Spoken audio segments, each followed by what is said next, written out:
I talk a lot about the power of being present and living in the moment. I also talk a lot about grit and faith, which is consistently doing the mundane day after day without seeing immediate results. That is grit. Faith is your deep belief that these mundane activities will one day pay off for you in a big way. And we love to share success stories, as we should, and we proudly display plaques and awards that we're given and when we do achieve our goals. But what I want to talk to you about today are some of the best things that never happen to you. You see, I truly believe that each of us creates our own destiny. However, the beauty of this thing called life is that there's so much uncertainty.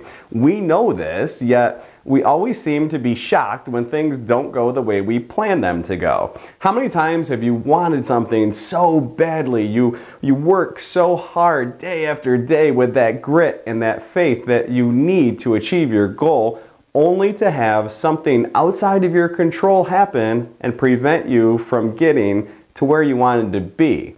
At the time when this happens, you feel devastated. You feel like you wasted your time, and many times you feel like a failure. Well, I'm here today to remind you that you shouldn't feel that way, and you are in no way a failure when you do things the right way, and you stay disciplined, and you give 100% of yourself to the activities required to reach the goals you want to achieve. So it didn't work out this time. So what? Aren't you a better, stronger, more prepared person for your next journey now? See, my life has taught me that when a window closes, another door will open. But you can't let that window closing put blinders on you. Otherwise, you'll never see that door that just opened. So what are some of the best things that never happened to you? I'm going to share with you my list real quick. So after high school, I desperately wanted to attend a college that 3 of my best friends from high school had chosen. Unfortunately, of the 4 of us, I was the only one that did not get accepted into that school. My only other option was to go away to a college where I didn't know a single person.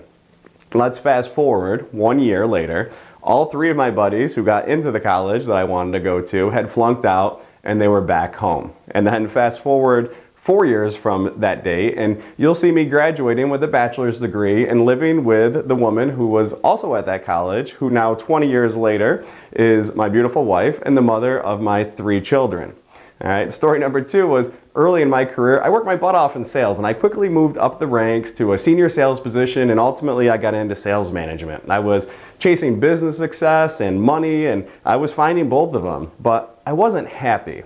Kelly and I had our first child down in Virginia, and 4 months after his birth, basically, I hadn't met him yet. So I walked away from it all. We moved back to the town we grew up in New York to raise our family.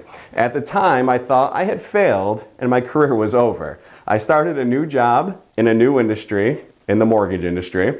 And once again, I worked my butt off. I did nights, I did weekends, I did holidays, I did whatever it took. And I quickly worked my way up. And after a few years, I had reached the top of that industry again.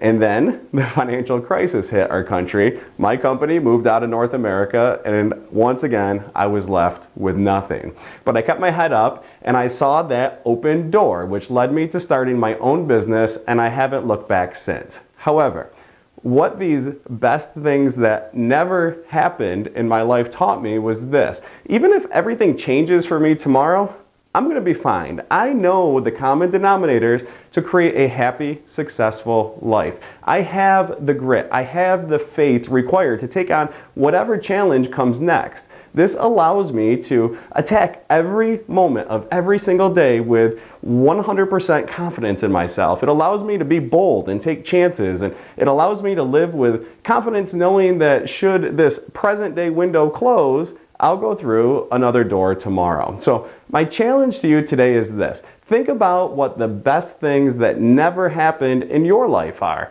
What did you learn from them? How did those seemingly missed opportunities actually improve you? And what did they ultimately lead you to? So always give 100% of yourself to everything you do in life with the confidence that should you miss the mark on your current goals today, it will only lead you to something better tomorrow.